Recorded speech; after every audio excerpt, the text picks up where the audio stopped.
Como eu disse, né, a aula é aqui, eu vou sempre que possível, tá? Eu vou dar as aulas no horário da aula. Não sei como é que chama isso, né? Em tempo real, online, sei lá. Tem um nome para isso, mas eu esqueci agora. Então, sempre que possível, eu vou dar aqui. Por que sempre que possível? Porque, às vezes, tem algum outro problema, né? Antigamente, a gente tinha as conferências que a gente viajava para ir lá. Agora, não, a gente não viaja, mas, por outro lado, tem muito mais conferências que eu sou chamado, bancas que eu sou chamado, porque é muito fácil, né? Eles não têm que pagar nada, só me mandam um link e eu entro.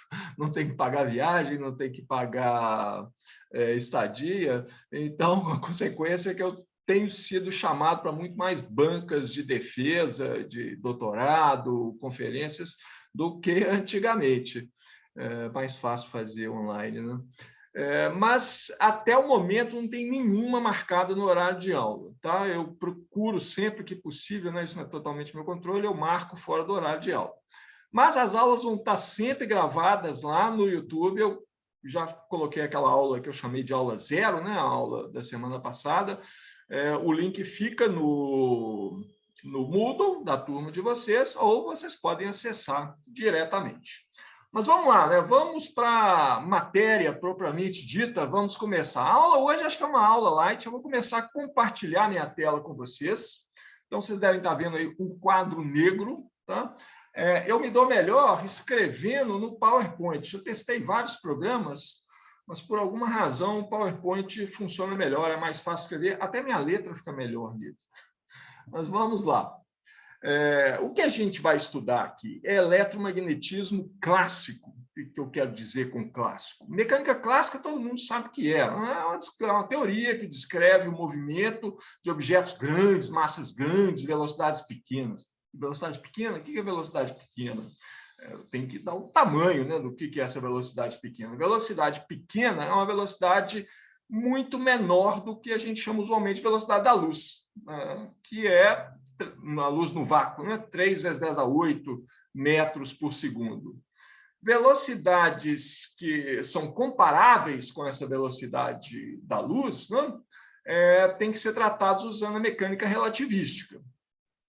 Por outro lado, o que é massa pequena? Na verdade, é momento linear pequeno, é ação pequena, né? Objetos pequenos, em geral, vou deixar assim mesmo, a gente tem que usar a mecânica quântica para tratar isso. A mecânica clássica pode ser considerada como uma aproximação, claramente uma aproximação da mecânica relativística, não é tão óbvio assim que ela é uma aproximação da mecânica quântica, né? Mas todo esse blá blá blá para falar assim, neste curso aqui, a gente vai ficar dentro do eletromagnetismo clássico. Nós vamos tratar com partículas que estão se movimentando com velocidades pequenas em relação à velocidade da luz e que são partículas que eu posso descrever uma trajetória delas também, né? Mecânica quântica tem esse problema, né? O conceito de trajetória não é definido. Eu não posso falar que a partícula estava aqui e agora, nesse outro instante, ela está nessa outra posição. Tá? Bom, não tem nenhuma perda de generalidade no que diz respeito à relatividade. O eletromagnetismo, a teoria que a gente vai ver aqui, ele pode ser facilmente estendido para ser compatível com a relatividade. As equações de Maxwell, né, que são os postulados do eletromagnetismo, elas são intrinsecamente compatíveis com a teoria da relatividade.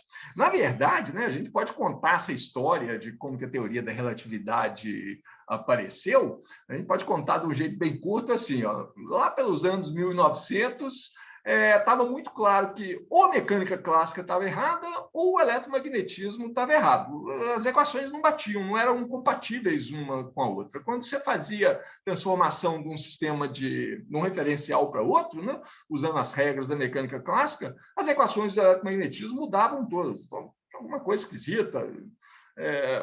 E aí o que o Einstein fez, ele falou assim, não, eu acho que o eletromagnetismo está certo, e a aposta dele e desenvolveu a teoria da relatividade partindo desse princípio, né? E ele estava certo. Então, o eletromagnetismo é perfeitamente compatível com a teoria da relatividade. Essa história que eu contei para vocês é muito simplificada, né? Um jeito de contar a história. A formulação relativística do eletromagnetismo, quem sobreviver verá. No curso de Eletro 2, a gente faz isso. É o último capítulo aí do livro do Griffiths. Quem não aguentar de curiosidade pode folhear e lá na frente ver.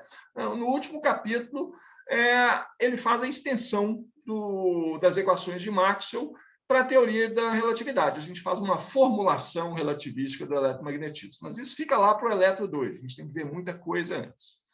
A formulação quântica do eletromagnetismo, ela existe também, é o que a gente chama de eletrodinâmica quântica. É uma teoria razoavelmente bem estabelecida, mas, ok, ela precisa de uma matemática mais avançada e ela tem alguns problemas. Eu não diria, essa é a minha opinião pessoal, tá? Eu não diria assim que ela é 100% universalmente aceita. Ela é bem aceita, ela é bem estabelecida, ela funciona. Tá? Então, essas coisas existem no momento que a gente precisa saber isso. Se eu tiver que lidar com partículas quânticas, eu tenho que usar a eletrodinâmica quântica. Não, minhas partículas estão em velocidade alta, eu tenho velocidades muito altas aqui, eu estou lidando com radiação, eu preciso usar a formulação relativística do eletromagnetismo, que é muito bonita, em certos sentidos ele é até mais simples do que o que a gente vai ver. A matemática é um pouco mais complicada, né? Mas ok, então em Eletro 1, resumindo tudo isso que eu falei até agora, nós vamos nos limitar a velocidades muito menores que a velocidade da luz e nós vamos desconsiderar efeitos quânticos. Na verdade, eu estou falando aqui de efeitos quânticos, uma maneira que a gente tem de introduzir pelo menos alguns efeitos quânticos, vou começar a escrever agora, aí vocês vão ver o que vocês estão submetidos, né? A letra do professor aqui. Uma forma simples de incluir alguns efeitos quânticos no eletromagnetismo é você escrever a densidade de carga, ou seja, a quantidade de carga que eu tenho, quantidade de carga elétrica, né? Quantidade de carga por unidade de volume, assim, eu tenho uma carga Q no volume V, eu posso definir isso aqui, né? Em geral a gente chama isso de ρ, né? E ela pode variar com a posição. Essa quantidade de carga por unidade de volume, que eu estou chamando de ρ, né, é uma função da posição dada pelo vetor posição R. Tá? Se eu quiser incluir efeitos quânticos, quem já estudou um pouco de quântica já encontrou a função de onda, né, que é uma função da posição. Vou colocar a sua posição aqui, não vou deixar o tempo de fora, mas não tem problema não. Né? O módulo ao quadrado da função de onda, que é o que a gente usa para descrever a probabilidade de encontrar uma partícula quântica num certo ponto do espaço, se eu multiplicar isso pela carga daquela partícula, né, eu posso tratar isso como a densidade de carga. O módulo da função de onda quadrada é a probabilidade de encontrar a minha partícula, né, num certo elemento de volume pequeno. Multiplicando isso pela carga, eu tenho uma distribuição de carga. Ok, tá? Mas tem alguns efeitos quânticos que não podem ser tratados dessa forma tão simples, né? Tem um dos efeitos quânticos que a gente vai encontrar nesse curso aqui de eletromagnetismo 1, que é o chamado ferromagnetismo. Não tem jeito de eu explicar como que ele aparece, os detalhes de como que ele aparece, né? Usando isso aqui, por exemplo. Mas isso a gente chega lá, nós vamos ver esticar.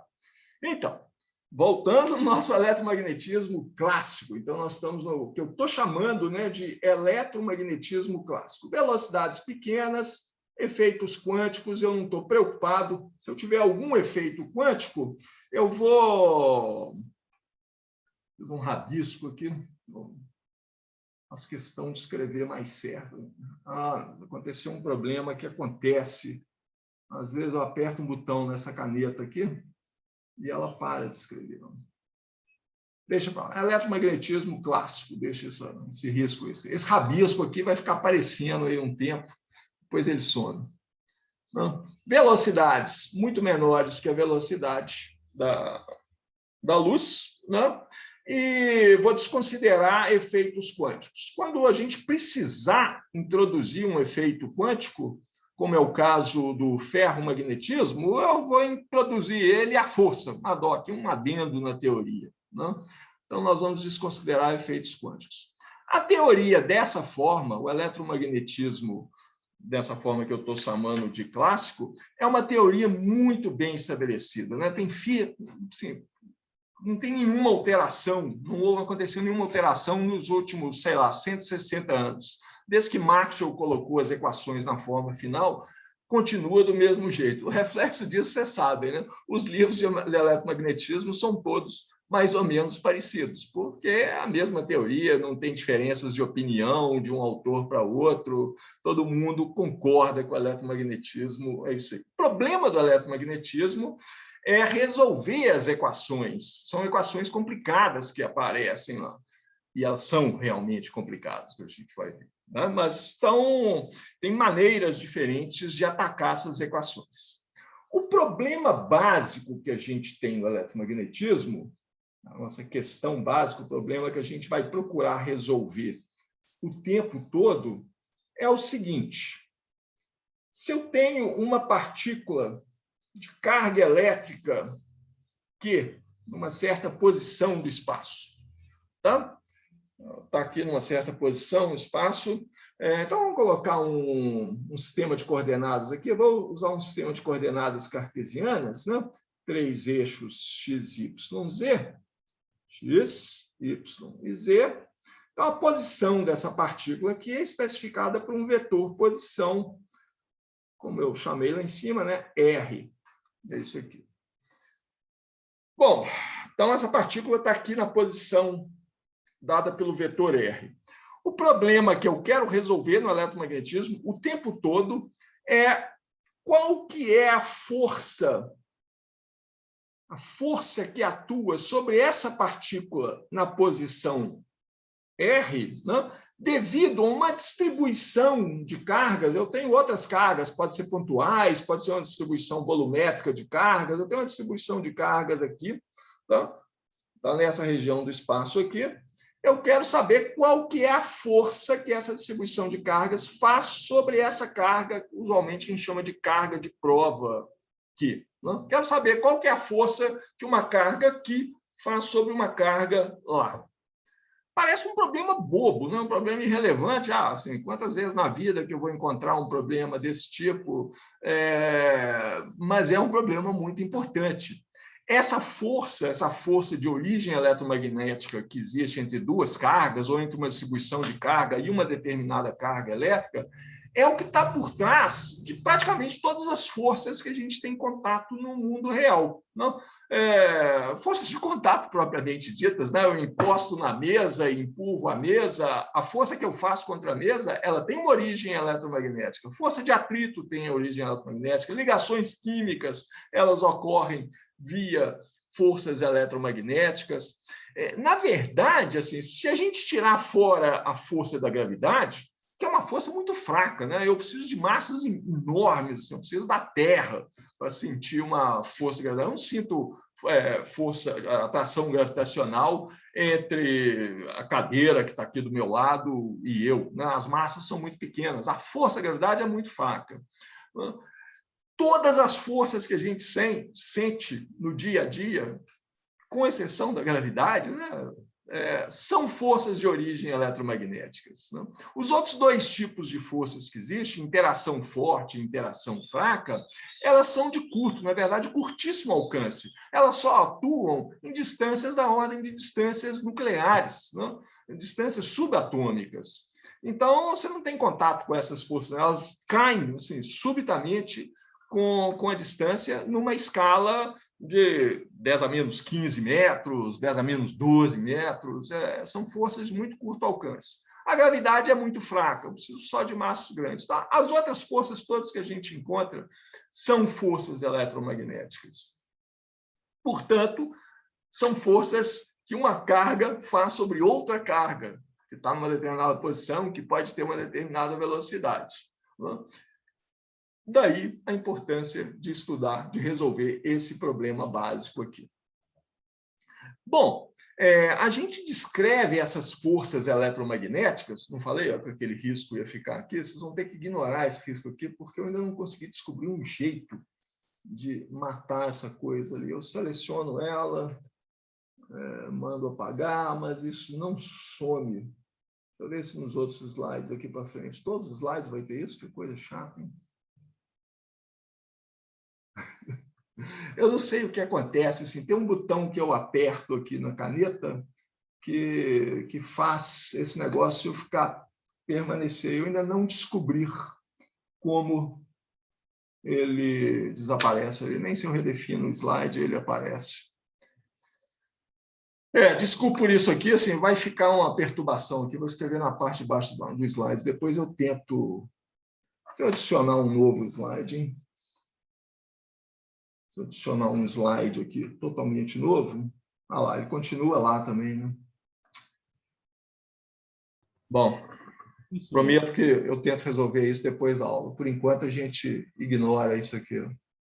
Finge que é um risco no quadro. Então, o quadro tem um rachado lá, eu escrevo aqui do lado. Bom, eu quero descrever essa força de origem eletromagnética, né, que atua, que uma carga, uma distribuição de carga faz sobre outras cargas. Né? A gente descreve essas forças normalmente através de campos. Então, as forças eletromagnéticas, EM, eletromagnéticas, né, são descritas em termos dos campos elétrico, que a gente vai chamar de E, né? E magnético, que eu vou chamar de B. Daqui a pouco isso fica um pouco mais claro, né? Tanto esse campo elétrico quanto o campo magnético, eles são funções da posição e do tempo.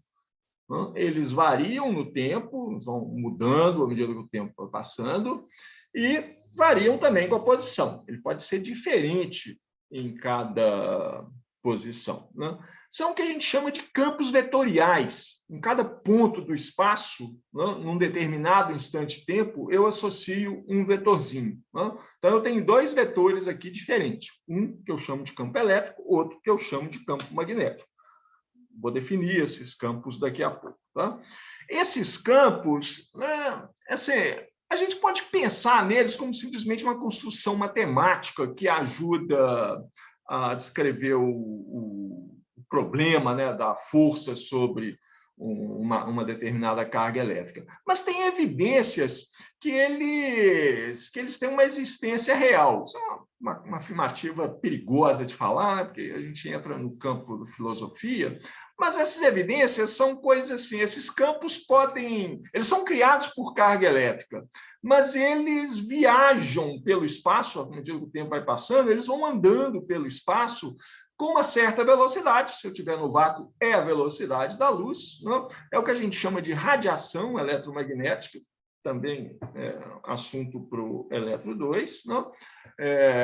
E eu posso descrever os efeitos desse campo criado com a distribuição de carga aqui, não? Num ponto distante do espaço, através dos campos, não? De como esses campos se propagam. Não? Radiação eletromagnética, eu diria que é uma evidência da realidade desses campos. Bom, eu não defini formalmente eles ainda, né? Então, vamos fazer isso agora. Eu vou colocar um postulado, é o primeiro postulado da nossa teoria eletromagnética. Postulado é uma coisa que a gente supõe que é verdade, né? Então, não, minha teoria tem esses postulados aqui, isso aqui é verdade. Aí, admitido que isso aqui é verdade, quais são as consequências? Se as consequências concordam com os resultados de experimentos, então meu postulado é um bom postulado, a teoria construída com esse postulado é uma boa teoria. É o caso do eletromagnetismo. E o primeiro postulado é isso aqui. A força que atua sobre uma carga Q, aquela carga que a gente chamou de carga de prova, ela é escrita como produto dessa carga vezes o campo elétrico no ponto em que a carga está, mais um outro termo, que é o valor dessa carga elétrica multiplicado pelo produto vetorial da velocidade da carga Q, tá? Essa velocidade aqui é a velocidade dessa carga de prova, produto vetorial com o outro campo, com o campo magnético. Isso é a expressão que nos dá a força sobre uma carga Q, né, em função desses campos E e B. E eu posso considerar isso como uma definição, né, a expressão que define o que é E, o que é B. Eu vou lá no ponto em que está a carga Q, meço a força dela, a força sobre essa carga, né, e relaciono com essa expressão aqui, daí eu posso deduzir quem são os campos E e B. Né? Essa expressão é chamada usualmente de força de Lorentz. Lorentz é um dos criadores do eletromagnetismo. Né? É um postulado da teoria. Né? O campo elétrico e o campo magnético, eles são produzidos por cargas elétricas e correntes elétricas. Né? Correntes elétricas são cargas em movimento. Aliás, tem um problema conceitual aqui que estava sendo discutido no semestre passado, foi discutido no final lá do curso de eletromagnetismo da pós-graduação, né, teoria eletromagnética.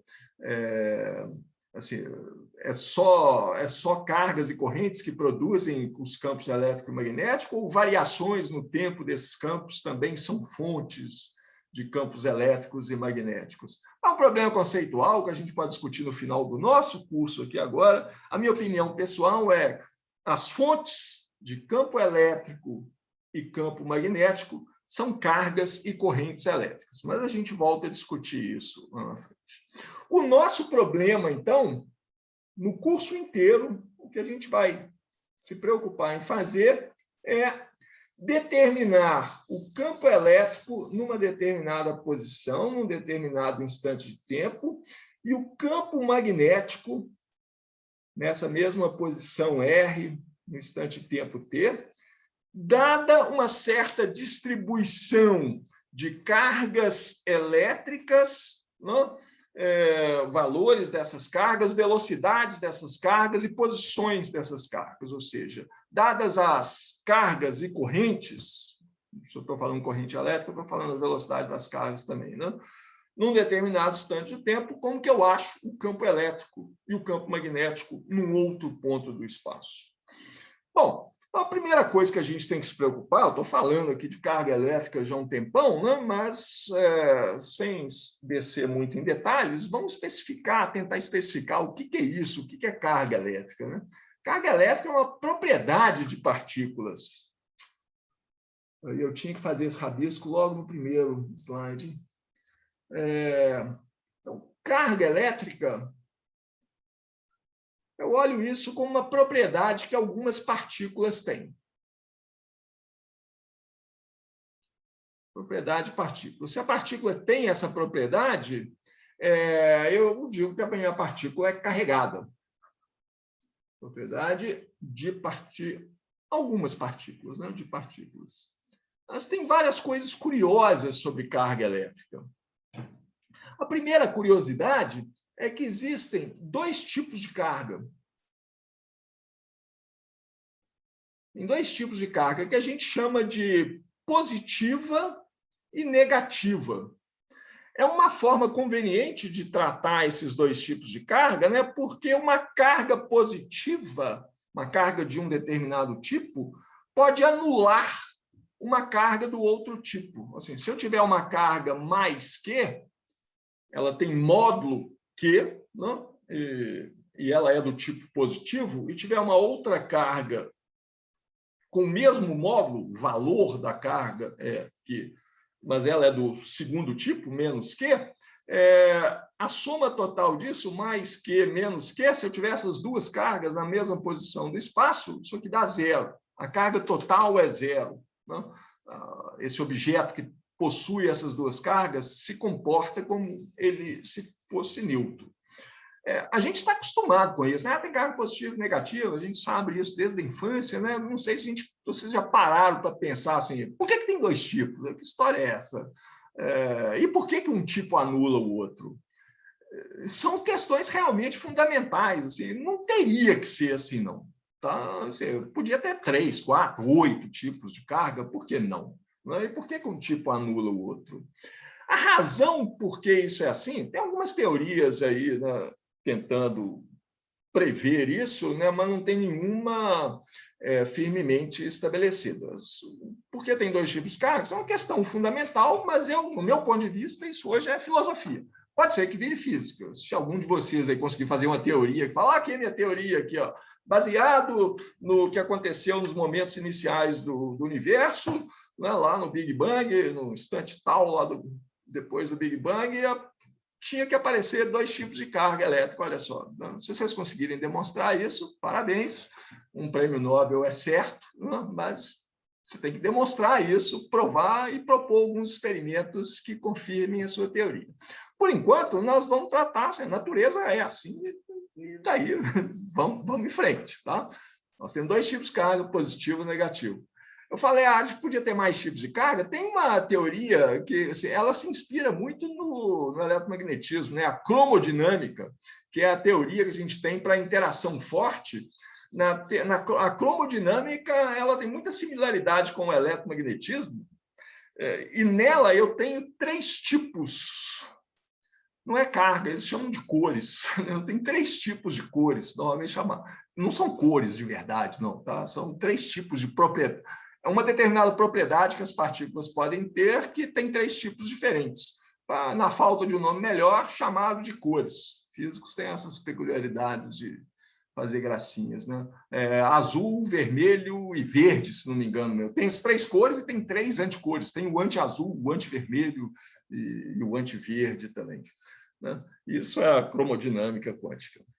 Bom, voltando para o nosso eletromagnetismo aqui, onde a gente tem 2 tipos de carga, uma outra coisa curiosa é que, em geral, se eu pegar um objeto qualquer, ele tem, né, um número muito grande de cargas do tipo positivo e cargas do tipo negativo. Mas, em geral, a carga total de um objeto qualquer é 0. O tanto de carga de um tipo que eu tenho é igual ao tanto de carga que eu tenho do outro tipo. Né? A carga total de um objeto qualquer, a minha carga elétrica total, né? Eu tenho no meu corpo um número muito grande de cargas positivas e um número muito grande de cargas negativas. E elas se balançam, em geral, exatamente. Né? É claro que se eu esfregar o pé no chão aqui num tapete, eu posso ganhar um pouco de carga de um determinado tipo, né? Negativo, né? Mas, em geral, minha carga total é 0. Aliás, a quantidade de carga total no universo, aparentemente, é 0 também. Né? O número de cargas positivas que existem no universo do tipo positivo é igual ao número de cargas negativas que existem no universo. Então, em geral, essas cargas se balanceiam, né? Uma compensa a outra totalmente. Né? E se a carga total for 0, né, eu não tenho nenhuma força de origem eletromagnética atuando sobre aquele objeto. Bom, uma outra coisa, eu diria, surreal sobre cargas é que carga elétrica é quantizada. Nada a ver com a mecânica quântica. O que eu quero dizer com quantizada é que qualquer carga que você encontrar na natureza, valor Q, é sempre um número inteiro vezes uma unidade de carga fundamental. Posso escrever aqui, mais ou menos, né, que aí eu incluo os 2 tipos de carga. Esse N aqui é um número inteiro. Pode ser 0, pode ser 1, pode ser 2, pode ser 3, pode ser 1 bilhão, pode ser o número que vocês quiserem, mas é um número inteiro, não é 1,2 ou 3,14. Não, é sempre um número inteiro. Qualquer carga que você encontra na natureza é um múltiplo desse número que eu chamei aqui de E pequeno. No nosso sistema de unidades, o sistema de unidades que a gente vai usar nesse curso, tá? O valor dessa unidade fundamental de carga, a gente tem um valor exato para ela, tá? É 1,602, 176, gente, estou esquecendo, 634 vezes 10 a menos 19 coulombs. Esse valor é exato, tá? Vocês acham isso um pouco estranho, já que toda medida experimental tem que ter uma incerteza, né? Esse valor é exato porque isso aqui define o valor do coulomb. Então, eles definem quanto que vale a unidade de carga no nosso sistema de unidades que a gente vai usar no curso, o SI, né, o Sistema Internacional de Unidades.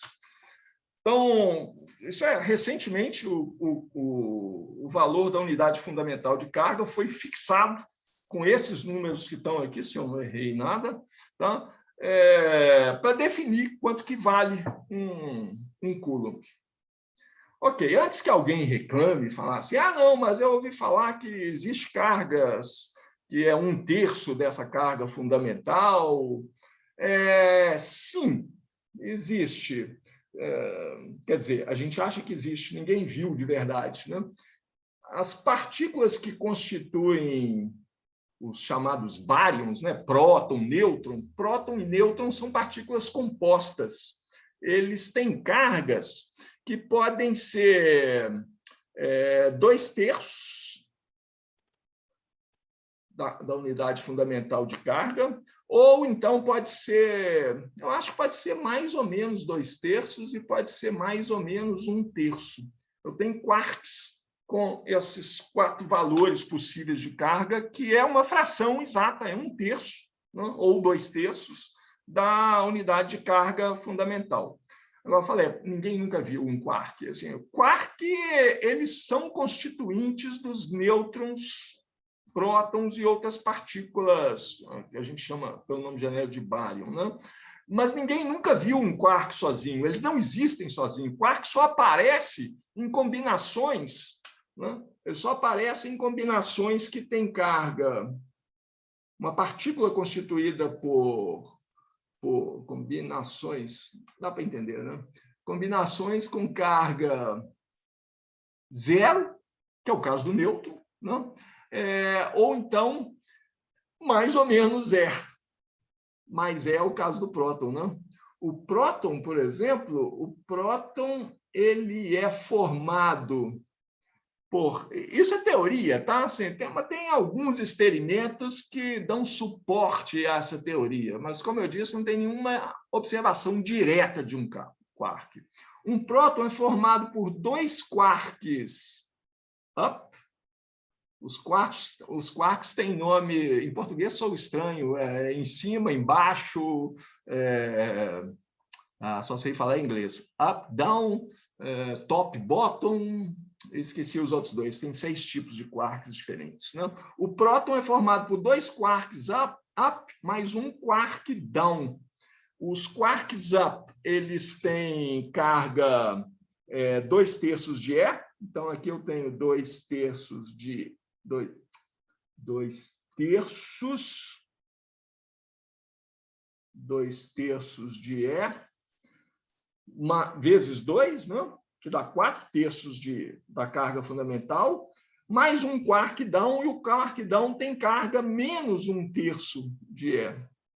Então, essa soma dá mais E. Né? 4/3 menos 1/3 dá mais E.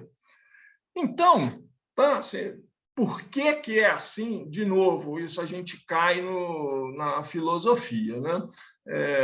Por que a carga é quantizada, só aparece em valores inteiros?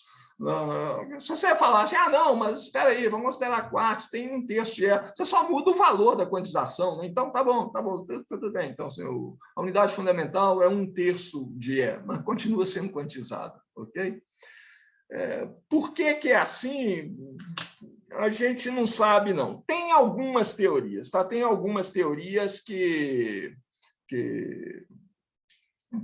dizem que prevêem, teorias mais avançadas, que dizem que prevêem essa quantização de carga, mas elas não são teorias amplamente aceitas, não. Uma delas, por exemplo, ela prevê a quantização de carga, mas prevê também a existência de monopolos magnéticos que a gente não encontra e você fica sem saber se você acredita naquela teoria ou não. Tá? Não são teorias firmemente estabelecidas. Nós vamos aceitar essa quantização de carga, é assim que é, tá? E vamos trabalhar com ela. Ela não perturba a nossa teoria, não. Na verdade, assim, a quantização de carga ela é conhecida há pouco tempo. O eletromagnetismo, como a gente tem ele hoje, ele é estabelecido antes da gente saber que a carga era quantizada. Maxwell, por exemplo, nunca soube que a carga elétrica era quantizada. A quantização da carga elétrica foi descoberta depois dos tempos de Maxwell. Né? Mas, então, ela não atrapalha a nossa teoria. Na verdade, ela atrapalha um pouco, né? Porque a gente tem um problema que o eletromagnetismo tem. Se eu tenho uma carga pontual, né? Qual que é o campo elétrico na posição em que está aquela carga? Como a gente vai ver, né? A gente tem uma singularidade ali, o campo vai para infinito. O campo elétrico no ponto em que está a carga vai para o infinito. A quantização, se a carga fosse distribuída no espaço, ela não está localizada em nenhum ponto específico, ia ser um pouco mais fácil de tratar ela.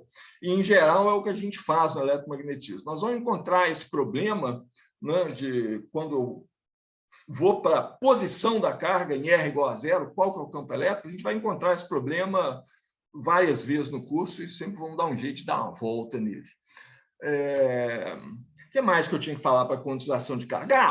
Sobre o valor, né? Sobre o valor dessa unidade de carga fundamental, né? Vou colocar só com 4 algarismos significativos, vezes 10 a menos 19 coulombs. Esse aqui é o valor no Sistema Internacional de Unidades. Então, a gente vai trabalhar nesse sistema. O problema com o eletromagnetismo é quando você muda o sistema de unidades, as equações mudam de cara. E a razão é muito simples. Tem um outro sistema de unidades bom para trabalhar, né, que é o chamado sistema CGS, em que a unidade de comprimento é o centímetro, a unidade de massa é a grama e a unidade de tempo é o segundo. No sistema internacional, ao invés de centímetro, a gente usa metro, uma diferença de 10 a 2. Ao invés de grama, a gente usa quilogramas, tem uma diferença de 10 a 3. Né? E na unidade de tempo, a gente usa a mesma unidade, o segundo. Então, assim, qual o problema? É só um fator de 10. O problema é que no CGS, o pessoal decidiu escolher como valor da unidade fundamental de carga um valor que é 4,80326 vezes 10 a menos 10. Aí não posso chamar isso de Coulomb, né? É uma outra unidade, que é chamada de ESU, ou Stat Coulomb, é um outro nome que dá para essa unidade. Ou seja, a diferença entre as unidades de carga nos dois sistemas não é simplesmente um fator de 10. O número é diferente. E isso muda a equação. Quer ver um exemplo? Um exemplo é o seguinte, adiantando aqui para o curso, né? Se eu escrever qual que é o campo elétrico, vou escrever o módulo do campo elétrico devido a uma carga pontual Q. Tem uma carga de valor Q, tá? O módulo do campo elétrico dessa carga Q numa distância R é isso, Q sobre R2, Q sobre o quadrado da distância à carga no sistema CGS. Tá? No Sistema Internacional de Unidades, esse mesmo campo elétrico, eu tenho que escrever, sim, é o Q sobre R ao quadrado, mas eu tenho que multiplicar isso aqui por uma constante que a gente chama de 1 sobre 4 π ε0, e ε0 é uma constante que eu falo o valor dela depois. Tá? Isso aqui no Sistema Internacional de Unidades. Daqui dá para a gente entender por que no CGS o pessoal escolheu esse valor aqui de unidade de carga. Porque isso simplifica a equação para o campo elétrico de uma carga pontual. Essa equação aqui, ó, não? Q sobre R ao quadrado, é muito mais simples do que a equação Q sobre R ao quadrado multiplicado sobre um tal de 1 sobre 4 π ε0. Eu tenho que fazer isso, né? Porque se eu quiser achar a força sobre a carga, no Sistema Internacional de Unidades, eu vou expressar a força em newtons. Né? No sistema XGS, eu vou expressar a força em ergs, que ergs para newton é só um fator de 10. Né? Mas, para chegar no valor correto, né, eu tenho que mudar esse valor da carga aqui. Muito bem, resumo da história. Eu tenho que tomar muito cuidado quando eu mudo de sistema de unidades, né, no eletromagnetismo, porque as equações mudam de cara, né? Aparecem esses fatores ε0, 4π, a velocidade da luz costuma aparecer também, 1/c ou c, né? Que a velocidade da luz está relacionada com esse ε0. No nosso curso aqui, Eletromagnetismo 1, a gente vai trabalhar sempre no Sistema Internacional de Unidades. Mas esse alerta que eu estou fazendo aqui sobre sistema de unidades é importante porque assim, muita gente gosta de trabalhar no CGS. As equações ficam mais simples, né? Então, se vocês pegarem um artigo aí na literatura para ler, e aí vocês estão lendo lá, e o cara está lá calculando o campo elétrico, você fala, ué, mas essa equação aqui está meio esquisita, não está faltando um ε0 aqui. Pode apostar que ele deve estar no sistema CGS. Assim, grande parte dos artigos que você encontra na literatura, mesmo hoje, quando eles vão tratar com eletromagnetismo, o pessoal gosta de trabalhar no sistema CGS. Mais e mais, né, pouco a pouco, assim, eu acho que tem que passar todas umas 2 ou 3 gerações de físicos para, no futuro, todo mundo está trabalhando no Sistema Internacional de Unidades. Mas, por enquanto, ainda não. Eu lembrei agora de um exemplo claro, se vocês pegarem o livro do Jackson, que eu mencionei na aula passada, né, que é o livro-texto padrão para eletromagnetismo num nível de mestrado, doutorado, o livro do Jackson, a última edição dele, o livro, a primeira e segunda edição, ele era todo escrito no sistema CGS. Se vocês pegarem a primeira ou a segunda edição, vocês vão falar, essas equações estão meio esquisitas. Aí, na terceira edição, o Jackson falou, não, vou modernizar esse livro. Vou passar o livro para o Sistema Internacional de Unidades. E, de fato, até o capítulo 7, 6 ou 7, se eu não me lembro, o livro está no Sistema Internacional de Unidades. Daí para frente, não sei se ele ficou com preguiça, qual foi isso. Daí para frente, do capítulo 8 em diante, com certeza, o livro continua no Sistema CGS. É confuso. Tá? Ele dá uma desculpa assim, não, porque para tratar radiação, aí fica mais fácil trabalhar no CGS. Nada disso. Assim, só aparecem esses fatores, né, constantes na frente, 1/4πε0, ou a velocidade da luz, né? E você pode relacionar mais facilmente com outros campos da física. Eu não sei a respeito de vocês, mas eu estou mais acostumado, eu sempre fiz força para trabalhar no Sistema Internacional de Unidades.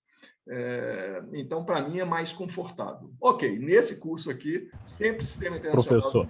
Oi, digam. Pelo menos não é aquele sistema de libra e polegada, né? Não, isso ninguém merece, cara. Isso ninguém merece.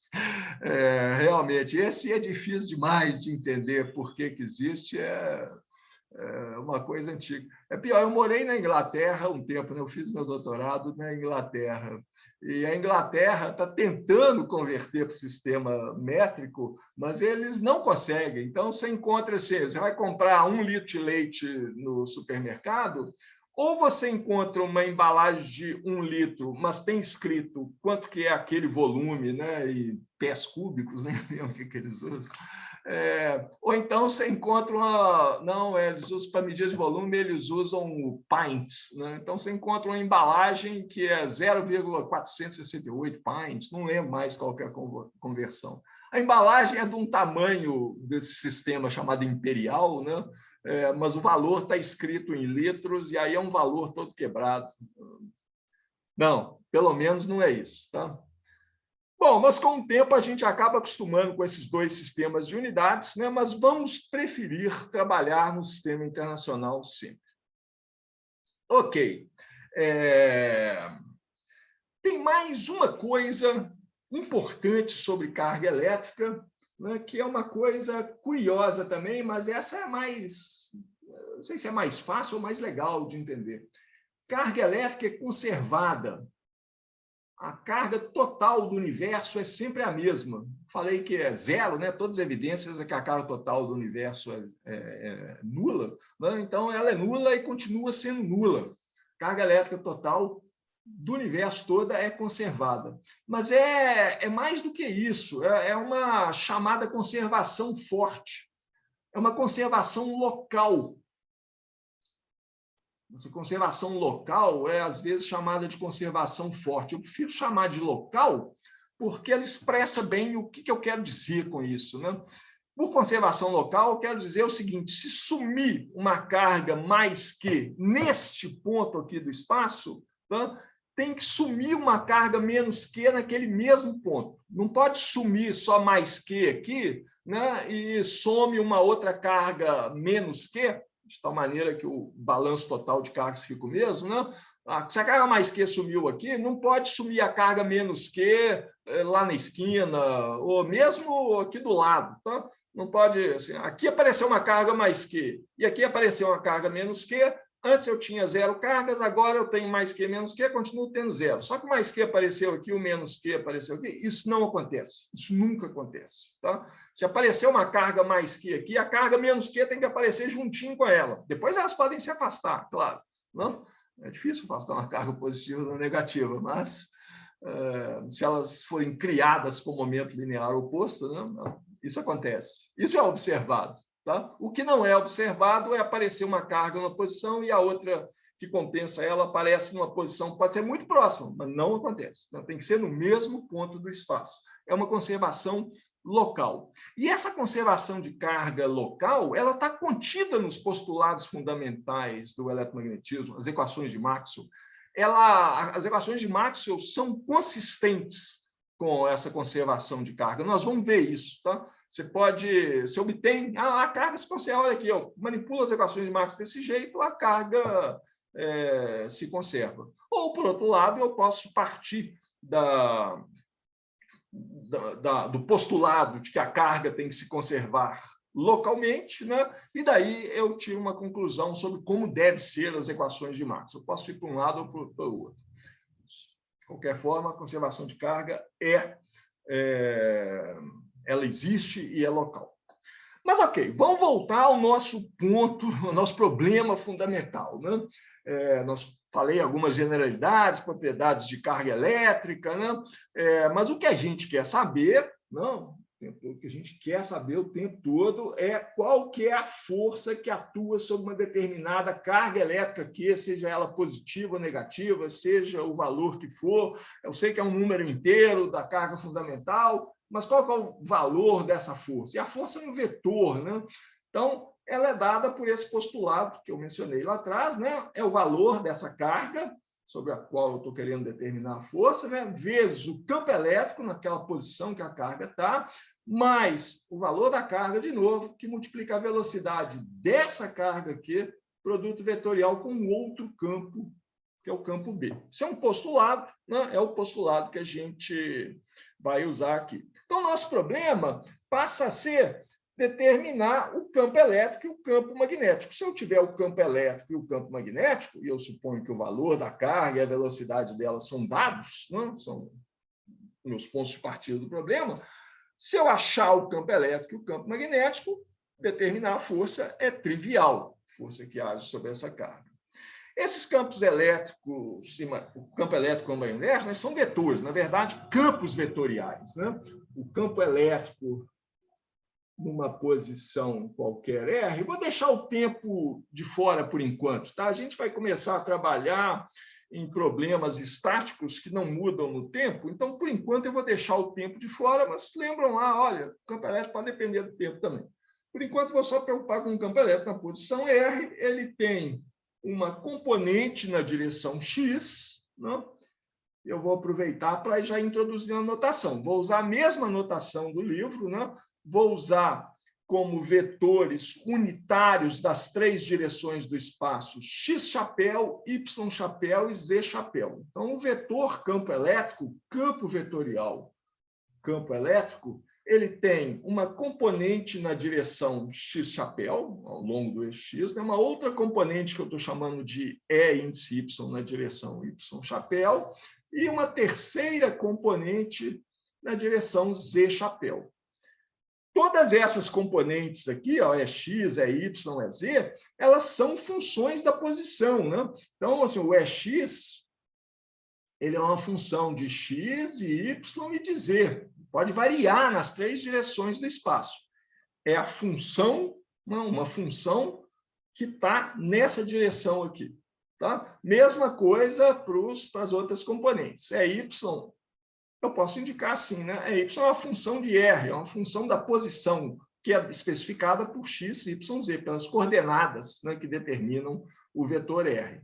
E o EZ também é uma função da posição R. Esse vetor R, né, que está especificando a posição, ele tem componente x na direção x chapéu, tem uma componente y, é a coordenada, né, na direção y chapéu, e tem uma componente z na direção z chapéu, coordenada z na direção z chapéu. Estou usando aqui o sistema de coordenadas cartesiano, né? A gente usa um sistema que a gente chama de destrógero, né? Por convenção. Eu podia usar uma outra orientação relativa dos eixos, né? Mas aí as equações vão mudar. Então, para a gente concordar sempre, né, vamos adotar isso aqui. Nosso sistema... desculpe, já errei aqui, né? Já errei aqui. X, Y e Z. Como que eu sei que é isso aqui? Ó? X chapéu, produto vetorial com Y chapéu, dá a direção de Z chapéu. Z chapéu, produto vetorial com X chapéu, me dá a direção do Y chapéu. Y chapéu, produto vetorial com Z chapéu, dá a direção do X chapéu. Acho que falei todas as três possibilidades, né? Isso define o sistema... X chapéu, vou escrever uma dessas relações. X chapéu, produto vetorial com Y chapéu, são vetores unitários, módulo 1, não? X chapéu está nessa direção, Y chapéu está nessa direção, e essa direção do produto vetorial de X chapéu com Y chapéu eu chamo de Z chapéu, no sistema de eixos que a gente vai usar aqui, o sistema de eixos cartesiano, que é o sistema destrógero. Destrógero porque a gente pode usar essa regra da mão direita, né, para saber a direção do produto vetorial X chapéu, produto vetorial com Y chapéu. Eu podia adotar um outro sistema de coordenadas, né? Eu podia usar a regra da mão esquerda, então seria um sistema levógero, e se o X chapéu e Y chapéu estão nessa direção, o Z chapéu ia ser na direção para baixo. Então, mas sem confusão, vamos usar, quando a gente vai usar um sistema de coordenadas cartesiano, ele é um sistema destrógero, X, Y e Z estão orientados dessa forma aqui. Outros sistemas de coordenadas muito usados, né? O sistema de coordenadas esféricas, sistema de coordenadas cilíndricas, a gente fala deles mais tarde, tá? Eu quero passar por esses sistemas também. Eu vou fazer uma revisão geral, tá? Seguindo mais ou menos o que está no capítulo livro 1 do Griffiths, de vetores, de como lidar com vetores, né? É claro, eu não vou ficar ensinando para vocês vetores. Uma coisa que tem módulo, direção e sentido, eu espero que vocês... Eu falo isso, tá? Vetor eu posso definir uma entidade, né, que tem tem um módulo, tem uma direção e tem um sentido, né? Posso representar por uma seta apontando uma determinada direção. Essa seta me diz qual que é a direção, né? Ela está apontada para um determinado sentido, que é o sentido do meu vetor, e o tamanho da seta é o módulo desse vetor, ou a magnitude desse vetor. Isso tudo está lá escrito no capítulo 1, mas isso aí acho que vocês já estão bem acostumados com isso, né? Tem maneiras mais rigorosas de definir um vetor, né? Eu posso definir um vetor de uma forma mais precisa em termos de como essa coisa, como essa entidade se transforma numa mudança de referencial. Eu faço uma rotação do meu sistema de coordenadas, essa rotação é descrita por uma matriz de rotação, né? E vetores são coisas que se transformam de acordo com a mesma matriz. Tem um problema no livro, eu acho que é o 10, que lida com isso aí. Então, acho que ele está na minha lista de problemas recomendados, que no final da aula eu passo para vocês, do capítulo 1. Eu vou passar por esses vetores, por quê? Porque as equações que a gente tem, que nos permitem determinar quem que é o campo elétrico e quem que é o campo magnético, né, que são os campos que eu preciso para resolver o meu problema básico, que é achar força sobre uma determinada carga aqui, as equações que me permitem determinar esse campo elétrico e campo magnético são equações diferenciais, né? Elas envolvem derivadas no tempo e no espaço desses campos, derivadas no tempo e no espaço de campos vetoriais. Então, eu preciso saber lidar bem com esses vetores. Tá? Eu imagino que você já tem uma boa familiaridade com vetores, né? Mas, olha, recomendo muito ler o capítulo 1. Você sabe que aquilo lá é feijão com arroz para você, sabe tudo, então você vai ler muito rápido, blá, blá, blá, blá, blá. E eu gosto desse capítulo 1 do Griffiths, porque ele não para fazer demonstrações matemáticas precisas, demonstrar teoremas, não sei o quê. Ele fala do jeito que um físico gosta, um físico experimental como eu. Você gosta, vai direto no assunto. É isso aqui, é esse aqui. Pá, pá, pá, pá, pá. Tá? Então, é um resumo bom que ajuda a afirmar os conceitos. Tem mesmo que a gente sabe, já estudamos isso há N vezes para trás, aí você vê aquilo de novo agora, a gente já tem um nível de maturidade maior, você fixa bem aquilo. Tá? Mas vou falar um tiquinho de vetores. Né? Eu falei aqui, o campo elétrico é um vetor, né? São esse conjunto de 3 funções vetoriais. O campo magnético é análogo. Tá? O campo magnético é a mesma coisa. Ele também tem... Vou repetir tudo, não, mas só vou escrever aqui por completeza. Né? O campo magnético também tem uma componente na direção de x-chapéu, uma componente que é a função de x, y, z, é uma função da posição, né? Tem uma outra componente ao longo da direção y, tem uma componente ao longo, isso é um campo, B é um vetor, né? Uma componente ao longo da direção z. Aliás, eu indiquei vetores aqui, né? Tem várias maneiras da gente representar vetores, né? Eu estou usando essa maneira aqui, né? Eu desenho uma seta sobre a letra, né, que representa, o campo elétrico é representado usualmente, universalmente, pela letra E. Eu coloco essa setinha aqui em cima, isso significa que essa grandeza é um vetor. Mas tem outras maneiras, né? Assim, no livro, por exemplo, ele usa negrito, né? Eu consigo fazer. Vou fazer um branquito aqui. Ó. O livro escreve o campo elétrico assim, né? Isso não é um negrito, né? Isso é um branquito. O campo elétrico, então, no livro, às vezes a gente tem que prestar bem atenção para ver isso aqui está em negrito ou não é? A gente está falando do vetor ou está falando do modo do vetor? Então, eu prefiro muito mais essa notação. Vou usar ela o tempo todo aqui, tá? Em vez de usar esse, negrito.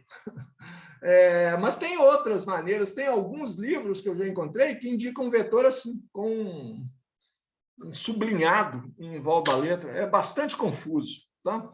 Felizmente, essa notação aqui, né, que é a que a gente vai usar no curso, ela está bastante padronizada, quase sempre a gente encontra isso. Tem 4 operações básicas que você pode fazer com um vetor. Né? Uma é a adição. Né? Então, se eu tiver 2 vetores A e B, né, eu posso somar esses vetores. E A mais B é igual a B mais A. Né? Posso inverter a ordem dos fatores aqui. Falar, e a subtração? A subtração é a soma, o A menos B, né? É uma operação de adição também. Eu vou somar A com um vetor que é o inverso de B. A adição é uma operação que você pode fazer com vetores. Multiplicação, eu tenho três tipos de multiplicação diferentes com vetores. Eu tenho a multiplicação por escalar, né? Eu tenho um C, que é uma constante, é um número, tá? Multiplico pelo vetor A. Né? Em termos das componentes do vetor A, isso aqui é multiplicar cada uma das componentes por esse mesmo escalar. Lembrando que se esse A aqui for um campo vetorial, né, então ele é uma função da posição também. E pode ser uma função do tempo também. Né? Uma outra forma de multiplicação que a gente pode definir é o produto escalar. Né? A gente indica ele por uma bolinha, A produto escalar com B. Né? Em termos das componentes desses vetores, isso aqui é AX vezes BX mais AY vezes BY mais AZ vezes BZ. É o valor dessas componentes no ponto, né, no ponto em que eu estou fazendo esse produto, né, e a soma disso aqui dá um escalar. O resultado disso aqui é um escalar. É possível provar, né, simplesmente manipulando manipulando essa definição, posso adotar isso aqui como definição, ou posso fazer uma definição alternativa, eu posso ir de uma para outra. Essa soma das componentes multiplicadas correspondentemente, né, AX vezes BX, mais AY vezes BY, mais AZ vezes BZ, isso aqui é a mesma coisa que multiplicar o módulo do vetor A, né, que é a raiz quadrada de AX ao quadrado, mais AY ao quadrado, mais AZ ao quadrado, multiplica o módulo do vetor A pelo módulo do vetor B, multiplicado pelo cosseno do ângulo entre eles. Vocês devem estar acostumados com essas definições aí, né? O terceiro, mas eu estou passando por cima, assim, muito rapidamente, lá no livro tem essas coisas um pouco mais discutidas. Como eu disse, ele não perde muito tempo com isso, não. Um outro tipo de multiplicação que eu posso definir para vetores é o produto vetorial. Já falei, já usei ele ali atrás, né? Mas se eu tenho dois vetores A e B, o produto vetorial de A com B é indicado assim, né? Com X, um sinal de multiplicação. A produto vetorial com B, isso aqui dá um vetor. O resultado do produto escalar é um escalar. O resultado do produto vetorial é um vetor, né? Por isso que um chama escalar, o outro chama vetorial. Esse vetor, que é o resultado do produto vetorial de A com B, ele é um vetor que tem módulo do A vezes o módulo do B vezes o seno, aqui é o seno do ângulo entre eles, e a direção dele, eu vou chamar de N chapéu, a direção desse vetor aqui, é uma direção que é perpendicular tanto a A quanto a B. É a direção que a gente chama de direção do produto vetorial, né, que eu posso indicar no nosso sistema de referência de estrógeno pela regra da mão direita, né? O que eu faço é o seguinte, né? Eu pego o vetor A, cada um faz de um jeito, né? Tem um jeito que faz um gatilho, assim. Eu prefiro fazer desse jeito aqui, né? Eu pego o vetor A com os dedos da mão direita, jogo ele em cima do vetor B, né? E o meu polegar está apontando na direção desse vetor N chapéu, que é a direção e sentido do vetor resultante do produto vetorial. Na verdade, o produto vetorial, né, o resultado dele não é exatamente um vetor, não. É o que a gente chama de pseudo-vetor. Depois posso falar sobre isso aqui agora, né? A razão é a seguinte, ó. A produto vetorial com B, né, dá um outro, estou chamando de vetor, né? Dá um vetor que eu vou chamar de C, então, que é esse vetor aqui, AB seno θ, né? Tem módulo AB seno θ, θ é o ângulo entre A e B, e a direção em sentido é esse vetor unitário N chapéu, que é perpendicular tanto a A e B. Estou chamando esse vetor aqui de C, tá? Agora, se eu fizer, o que eu queria fazer para mudar isso aqui? Se eu fizer o produto de menos A, produto vetorial com menos B, o que vocês acham que isso aqui vai dar? Você acha que menos com menos, isso aqui vai continuar dando C, né? Mas não é bem assim, não. Ó. Porque se eu faço... O que eu queria mostrar aqui? Ó. Se eu troco o sentido de A e troco o sentido de B, deixa eu fazer um desenho aqui para ver se assim, o vetor A, o vetor B, né? A produto vetorial com B vai dar um vetor entrando no quadro, né? Um vetor assim, C entrando no quadro. Agora eu vou pegar o vetor menos A, que está nesse sentido oposto, né? O vetor menos B, que está nesse sentido aqui, e vou fazer menos A produto vetorial com menos B. Continua dando um vetor entrando no quadro. Isso aqui continua dando C. Isso é muito estranho, não é? Porque menos devia cancelar com menos e A com B Devia dar...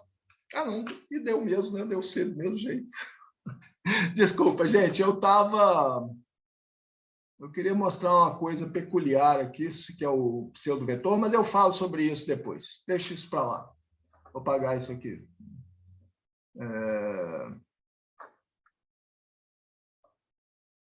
Eu falo isso na próxima aula. Até eu lembrar aqui, nem eu sei o que eu queria falar. Até eu lembrar aqui o que era que eu ia falar, isso demora tempo demais. Ok, mas de qualquer forma, o produto vetorial ele tem particularidades que são meio estranhas. Eu não posso inverter a ordem dos fatores aqui. Ó. Se eu fizer B produto vetorial com A, B produto vetorial com A, isso aqui não é a mesma coisa que A produto vetorial com B. O sinal troca. Isso aqui é menos A produto vetorial com B. Vocês podem fazer isso aí do jeito que eu estava tentando fazer ali, né? Desenhando o vetor A, desenhando o vetor B, tá? Depois faz A com B, com a ré da mão direita você vê. Não? Se você pegar o vetor B e jogar em cima do vetor A, não? Ou pegar o vetor A e jogar em cima do vetor B com a mão direita, o sentido muda. Tá? A direção é a mesma, mas o sentido muda, ele inverte de sinal. Tá? Então, a gente tem que tomar um pouco de cuidado com isso. Um outro exemplo de que o produto vetorial... Estranho não é bem a palavra, não, né? Porque são consequências matemáticas rigorosas da definição que a gente tem para o produto vetorial. Um aviso aqui que minha internet não está estável, então, se vocês tiverem problemas, vocês me avisam aí. Um produto triplo, né? Se eu fizer A produto vetorial com B, produto vetorial com C. Para falar isso aqui, eu preciso especificar para vocês qual desses dois produtos vetoriais eu vou fazer primeiro. O resultado é diferente. Se eu fizer A produto vetorial com B e depois fazer o produto vetorial disso com C, isso é diferente do que fazer primeiro o produto vetorial de B com C e depois fazer A produto vetorial com resultado. Ou seja, estou querendo dizer que isso aqui, ó, A produto vetorial, coloquei o parênteses, né, para indicar que eu vou fazer primeiro o produto vetorial de B com o outro vetor C, e aí depois eu vou fazer o produto vetorial de A com B. Isso aqui é diferente de fazer A com B primeiro e depois fazer o produto desse com C. Isso você pode mostrar a partir da definição diretamente, não a partir dos componentes, no braço, como eu digo. Você pode mostrar, outra relação que você pode mostrar é essa aqui, ó. A produto vetorial com B, produto vetorial com C, se eu faço essa parcela aqui primeiro, isso aqui é a mesma coisa de que multiplicar o vetor B pelo produto escalar de A com C e subtrair o vetor C multiplicado pelo produto escalar de A com C. Isso é uma identidade vetorial, que eu chamo de uma dessas identidades de produto triplo, que é muito útil quando você está fazendo cálculo com vetores. Uma das dificuldades de lidar com esses vetores, né, esses produtos, é lembrar de todas essas relações, né, que muitas vezes você precisa para demonstrar alguma coisa. Então, decorar todas elas só com muita prática, né, só fazendo muito exercício. O mais importante é você lembrar que existem essas relações.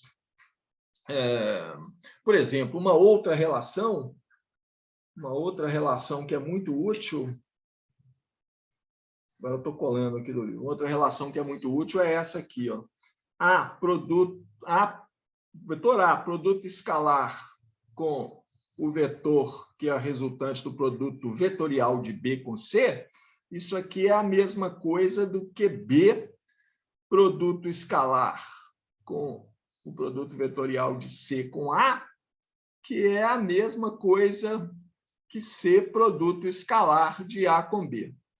Essas relações não são nada óbvias, pelo menos para mim, né? Mas são relações importantes que você pode usar para simplificar, né, as equações que você está lidando com elas, chegar num resultado mais claro.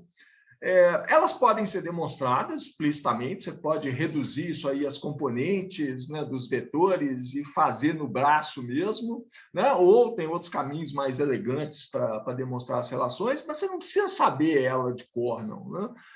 Normalmente você vai olhar numa tabela, você lembra, não, acho que tem uma relação que envolve esse produto vetorial aqui desses 3 vetores. Espera aí, deixa eu olhar aqui nessa tabela. No livro, no nosso livro texto, né, no livro do Griffiths, ele tem essas relações, dependendo da edição que vocês têm, está no contracapa do livro, ou então está no apêndice lá no final, ou seja, ou está lá no comecinho, ou está lá no final, bem no comecinho ou no final, né? Podem consultar as relações, na verdade, devem consultar as relações. O importante é saber que existem, né? Para você lembrar de utilizar quando for necessário. Você falar, não, acho que tem uma relação que pode simplificar isso aqui. Uma dessas relações que é muito importante, acho que é a última que eu vou falar para vocês aqui, tá? Estou dando um apanhado geral, assim, lembrando de algumas coisas, tá? Mas de forma nenhuma quero fazer isso de uma forma muito extensiva, não. Mas tem uma relação que eu queria lembrar, que é a chamada lei dos cossenos, porque essa é muito útil. E é fácil de demonstrar, né? Ó, vou pegar 2 vetores quaisquer aqui, o vetor A e o vetor B, tá? O ângulo entre eles é θ. Tendo esses 2 vetores, né, eu posso definir um terceiro vetor, posso definir o vetor C, que é A menos B. Vou dizer A menos B. O vetor A menos B, né, eu pego o A, somo com menos B está para cá, né, então A, o menos B vai ser um vetor para cá assim, né, o C vai ser um vetor assim. Né, o C é um vetor, eu posso deslocar ele, qualquer vetor eu posso deslocar a posição dele, esse aqui é o vetor C. Né, ele vai do ponto final do B até o A lá. Né. Ok, então agora eu vou calcular quanto que é C produto escalar com C. C produto escalar com ele mesmo. Isso aqui é o módulo de C vezes o módulo de C, que dá C ao quadrado, vezes o ângulo de C com C, que é zero, né? Cosseno do ângulo dele com ele, que é zero. Então, isso aqui dá C ao quadrado. Isso é o módulo do vetor C ao quadrado. Mas isso aqui é igual ao produto escalar de A menos B, que é o vetor C, produto escalar com ele mesmo, com A menos B. O produto escalar, eu posso fazer isso aqui, né? Isso aqui vai ser A produto escalar com A, menos B produto escalar com A, menos... Opa, peraí, faltou... Isso aqui não é A com B, isso aqui é A menos B, né? Que é o vetor C. Menos A produto escalar com B, né? Que é igual no produto escalar, eu posso trocar a ordem dos fatores. Então, esse termo é igual a esse termo. Mas está faltando mais um aqui, que é menos B produto escalar com menos B, que dá mais B produto escalar com B. Isso aqui dá A ao quadrado, né? O módulo vetor A ao quadrado. Isso aqui dá menos 2. Esses 2 termos são iguais, então isso aqui dá menos 2, o módulo de A vezes o módulo de B, vezes o cosseno do ângulo entre eles, né? Mais B ao quadrado, módulo do vetor B ao quadrado. Quer dizer, o módulo de C ao quadrado é o módulo de A ao quadrado mais o módulo de B ao quadrado menos 2 vezes AB cosseno θ, que é o que eu chamei ali em cima de lei dos cossenos. Lei do cosseno, né? É uma generalização do teorema de Pitágoras, né? O teorema de Pitágoras, você tem ele quando esse ângulo θ é igual a zero. Quando o ângulo θ é 90 graus. Né? Quando o ângulo θ é 90 graus, né? Eu tenho um triângulo retângulo aqui, de lados A, B e C. Né? Isso aí a gente sabe desde a infância. Né? Esse lado ao quadrado, a soma dos quadrados dos catetos é igual ao quadrado da hipotenusa. Né? A ao quadrado mais b ao quadrado é igual a c ao quadrado. A ao quadrado mais b ao quadrado é c ao quadrado se o θ for 90 graus. Né? E aí esse termo aqui é zero. Se θ não é 90 graus, né? Eu tenho que subtrair esse termo aqui duas vezes o módulo desse lado do triângulo vezes esse lado do triângulo, vezes o cosseno desse ângulo aqui. Essa é uma relação muito útil que a gente vai usar várias vezes aí durante o curso. Tá? Muito bem. Como é que a gente tem mais? Então, eu vou falar só mais um tiquinho e a gente termina. Verdade, não, vamos terminar aqui. Né? As equações de Maxwell, elas não envolvem só vetores, não. Elas envolvem derivadas de vetores, ou eu posso mudar a forma das equações, e aí eu vou trabalhar com integrais em cima de vetores. Né? Elas podem ser colocadas na forma de integrais de volume, integrais de superfície, ou integrais de linha, né? Ou então derivadas dos vetores, derivadas em relação à posição, ou em relação ao tempo. Né? Então, é importante a gente dar uma olhada nessas derivadas, nessas integrais. Eu quero passar muito rápido sobre as integrais de volume, superfície, linha, né? Lembrar desses conceitos, e também nos conceitos de divergente, rotacional, né? Gradiente, que a gente vai precisar para trabalhar com as equações de Maxwell. Mas eu acho que eu já falei demais hoje. Esse esquema de aula aqui, se fosse aula presencial, eu andava mais uns 15 minutos aqui. Mas acho que a gente cansa de ficar parado no mesmo lugar, né, olhando para uma tela. Então, eu acho que eu vou parar por aqui, gente, e na aula que vem, eu começo com isso. Eu vou fazer o que eu vou chamar de cálculo vetorial, né, trabalhar com derivadas e integrais envolvendo vetores. Definir gradiente, divergente, rotacional, e passar pelos conceitos de integral de linha, de área e de superfície. Estou fazendo 1 hora, né, no curso, assim, porque, em princípio, vocês fizeram aí vários cursos de cálculo, vocês usaram isso nos cursos Fundamentos de Mecânica, por exemplo, você usa todos esses conceitos, né? Em fundamentos de eletromagnetismo, mas eu acho que é importante ter isso bem firme, bem estabelecido. Então, eu quero passar sobre esses conceitos, dá tempo da gente fazer essa revisão, né, vocês engrenarem no curso. Então, pelo menos nas próximas 2 aulas, a gente vai ficar nessa matemática aqui. Né? Ok, eu falei um pouco de física hoje, né? mas talvez tenha falado física demais, devia ter falado mais matemática para a gente andar mais rápido. Mas eu não estou incomodado, não. Como eu disse, nosso cronograma está tranquilo, eu acho que a gente pode ir com calma, sem muita correria. Ok? Eu prometi dar para vocês, né, a lista de problemas recomendados do capítulo 1. Caso vocês queiram... deixa eu compartilhar a tela de novo, e aí eu ponho essa lista aqui, mas eu vou pôr ela no Moodle, tá? Mas só para falar que ela existe. Deixa eu ver aqui. Eu deixei ela aqui. Vamos pegar ela aqui. Se vocês já quiserem ir trabalhando nesses capítulos, o capítulo 1, ele tem um número gigante de problemas, 60, não, mais de 60. Vou colocar isso aqui. Não é isso que eu queria copiar, não. O que eu quero copiar é isso aqui. Vamos ver se agora eu copiei a coisa certa. Copiei. Estou só mostrando ela aqui para vocês, tá? Mas eu vou colocar esse mesmo texto aqui, eu vou colocar no Moodle agora, no final da aula.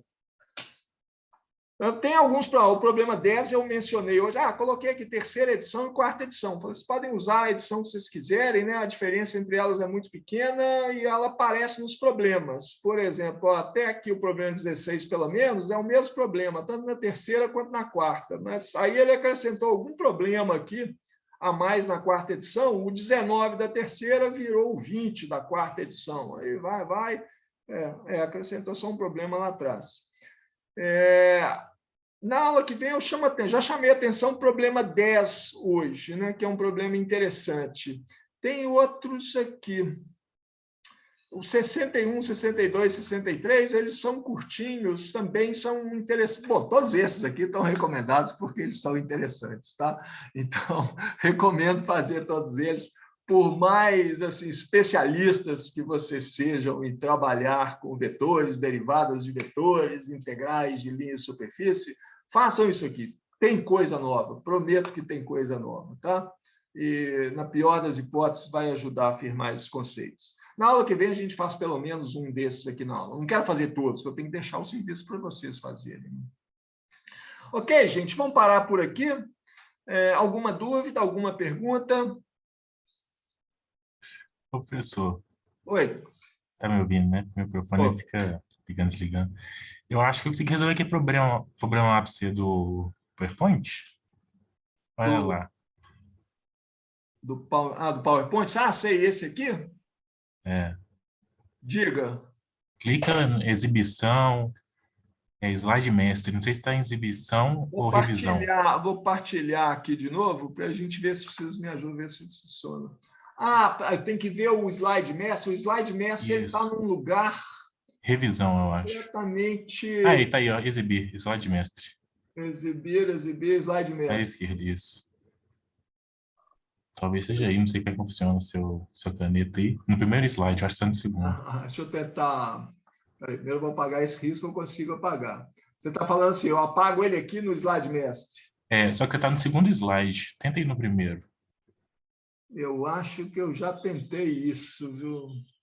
É mesmo? Estou tentando marcar isso. Não, deixa eu apagar. Essas coisas aqui eu consigo apagar do slide mestre. Tá vendo? Eu marco ele, eu não consigo nem marcar ele. Eu acho que você tem que ir em revisão ali, tá vendo? Revisão? Vai em revisão. Revisão. Aí vai ao excluir, tá desabilitado, porque para mim aparece essa opção excluir, tá vendo? Ali do lado de então, isso aqui é alguma coisa, é um rabisco, digamos, duro. Eu faço ele e ele fica. Eu consegui tirar ele uma vez, por acaso, naquela clica aqui, clica ali, ele acabou subindo. Bom, não vamos preocupar com isso. Eu vou me preocupar com isso, eu vou tentar apagar ele. Mas obrigado pela ajuda, Lucas. Já uma pista aqui. O problema não é do PowerPoint, o problema é na caneta. Eu tenho essa minha caneta aqui, eu tenho que descobrir o que é que ela faz, estando dentro do PowerPoint, né? Quando eu clico. Ela tem dois botãozinhos. Um dos botões. Deve ser no drive dela lá. Pode deixar, eu dou um jeito de sumir com ele. Próxima aula não vai ter isso, não. Vou desabilitar esses botões da caneta. Ok, gente. Qualquer dúvida, qualquer reclamação, podem me mandar uma mensagem no fórum, um e-mail, ou a gente conversa na próxima aula. Quinta-feira, mesmo horário, continuamos, ok?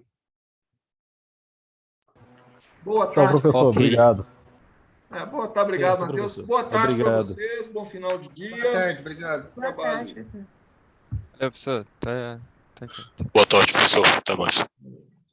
Obrigado, professor. Até mais.